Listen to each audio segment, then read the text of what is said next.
BJP कार्यालय का सहारा लेकर दिन दहाड़े जौनपुर जिले में फल फूल रहा था देह व्यापार का गोरख धंधा। जौनपुर स्थित बीजेपी कार्यालय के नीचे चल रहे गोरख धंधे पर प्रशासन ने की छापेमारी। क्या भारतीय जनता पार्टी के बड़े नेताओं के संरक्षण में हो रहा है देह व्यापार का गोरख धंधा? बीजेपी कार्यालय के नीचे संचालित हो रहे देह व्यापार की खबर के बाद विपक्ष के निशाने पर योगी सरकार। वैसे तो सूबे के मुखिया योगी आदित्यनाथ के द्वारा कानून व्यवस्था और बेटी बचाओ बेटी पढ़ाओ अभियान की बड़ी बड़ी बातें की जाती हैं, लेकिन सूबे के मुखिया की यह बातें सिर्फ मंच तक सीमित नजर आती हैं। जमीनी हकीकत किसी और ही कहानी को बयां करती है। जमीनी हकीकत की माने तो भारतीय जनता पार्टी का चोला ओढ़कर भ्रष्टाचार के कारनामे को अंजाम देना बहुत ही आसान हो गया है। और ऐसा ही नज़ारा इस वक्त उत्तर प्रदेश के जौनपुर जिले में देखने को मिल रहा है, जहां बीजेपी कार्यालय के रुतबे का सहारा लेकर लंबे अरसे से होटल संचालक के द्वारा देह व्यापार के गोरख धंधे को संचालित किया जा रहा था। दरअसल पूरा मामला जौनपुर जिले में स्थित गौतम बुद्ध होटल का है, जिस होटल में बीजेपी का कार्यालय भी मौजूद है। उसी होटल में देह व्यापार का गोरख धंधा बड़े पैमाने पर दिन के उजाले से रात के अंधेरे तक संचालित किया जा रहा था। बीजेपी कार्यालय होने की वजह से होटल संचालक बेफिक्र होकर काले कारोबार को अंजाम दे रहा था।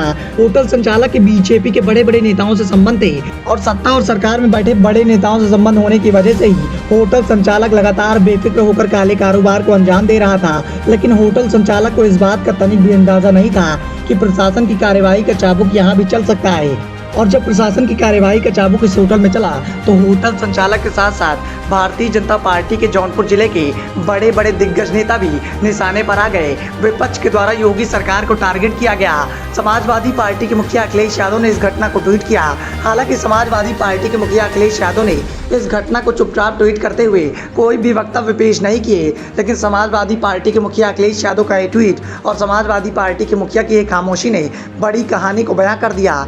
जौनपुर जिले से निकलकर सामने आने वाली इस घटना के बाद जहां भारतीय जनता पार्टी के नेताओं के पास सवालों का कोई जवाब नहीं है, तो वहीं भारतीय जनता पार्टी को लगातार विपक्ष के द्वारा निशाने पर लिया जा रहा है। विपक्ष के द्वारा लगातार भारतीय जनता पार्टी से सवाल पूछे जा रहे हैं। तो क्या ये मान लिया जाए कि भारतीय जनता पार्टी के जौनपुर जिले के बड़े नेताओं के बल पर ही गोरख धंधा संचालित किया जा रहा था? यदि जौनपुर जिले में मौजूद भारतीय जनता पार्टी के नेताओं को इस बात का अंदाजा था, तो आखिर कैसे ये गोरख धंधा संचालित हो रहा था? ऐसे कई सारे सवाल हैं, जिन सवालों का भारतीय जनता पार्टी के कुनबे में शामिल बड़े बड़े नेताओं के पास कोई जवाब नहीं है। लेकिन जिस तरह की ये तस्वीरें निकल कर सामने आई हैं, उसने उत्तर प्रदेश की योगी सरकार को कटघरे में जरूर खड़ा कर दिया है। साथ ही साथ इन तस्वीरों ने योगी आदित्यनाथ के दामन को भी दागदार कर दिया है। Bureau report, the noise.